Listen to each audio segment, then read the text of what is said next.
میں ہمارے مولانا طہا دھنوادی ان سے 2 منٹ میں اپنی بات رکھیں گے. اس کے بعد ہمارے اس پروگرام کے جو ہمارے پریزیڈنٹ ہیں یوسف مشالہ صاحب، وہ آپ کے سامنے آخر میں اپنی بات رکھیں گے.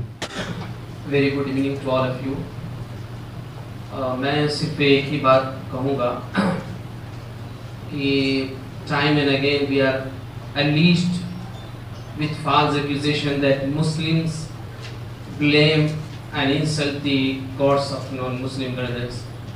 My religion, the Quran says in Surah An'am, that is the name of the chapter, وَلَا تَسُبُّوا الَّذِينَ يَدْعُونَ مِن دُونِ اللَّهِ فَيَسُبُّوا اللَّهَ عَدْوًا بِغَيْرِ عِلْمٍ. That do not insult those whom the disbelievers worship besides Allah.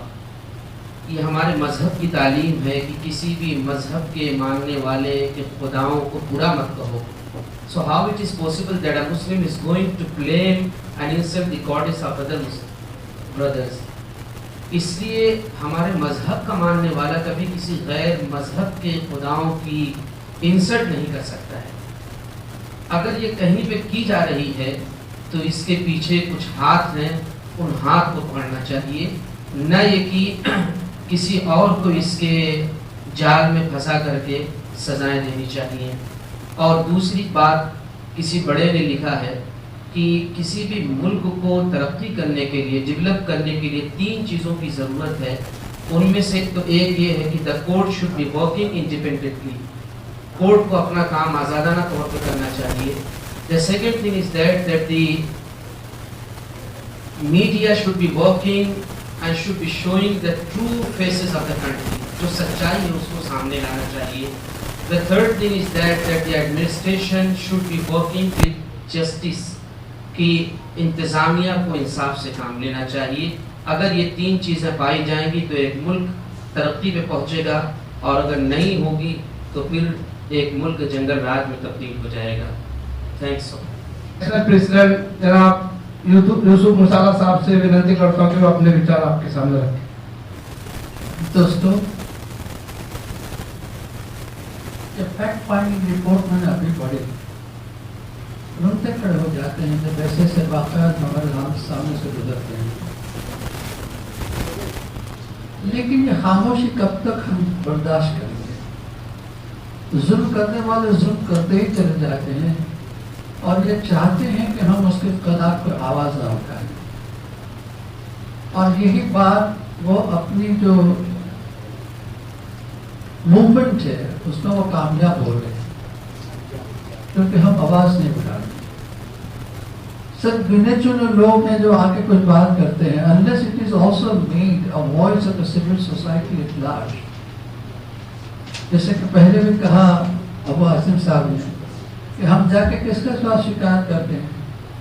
وہی لوگ جو اس کے لیے ذمہ دار ہے ان سے کے خلاف ہم لوگ شکایت کرتے ہیں تو کوئی نتیجہ نہیں نکلتا.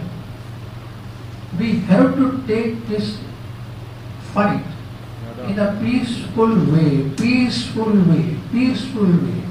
in a constitutional way on the street. جہاں تک کہ ہم اس کو ایک آواز نہیں بنائیں گے، عوام کی آواز نہیں بنے گی، تب تک ان لوگوں کے کام میں جھوٹ رکھنی پڑے گی.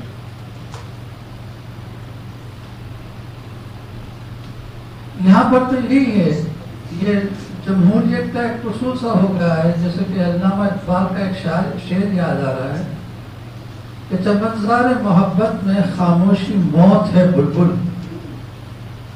چمنزار محبت میں خاموشی موت ہے بلبل، یہاں کی زندگی رسم فغات ہے. جب تک کہ ہم آواز نہیں اٹھائیں گے، ہم چیخیں گے نہیں، چلائیں گے نہیں، and unless and until we make it a whole issue of the community, civil society, ہمارے جو بھی کچھ آج ہو رہا ہے it is all against the value of the preambles which are enshrined in our constitutions. Constitution کے جو preamble میں جو بات کی گئی ہے وہ fraternity کی بات کی گئی. fraternity کس طرح سے ڈیولپ ہو سکتی ہے؟ بھائی چارہ کس طرح سے ڈیولپ ہو سکتا ہے؟ اگر ہم ایک دوسرے کی طرف نفرت کی نگاہ سے دیکھیں گے تو کبھی بھائی چارہ نہیں ہو سکتا.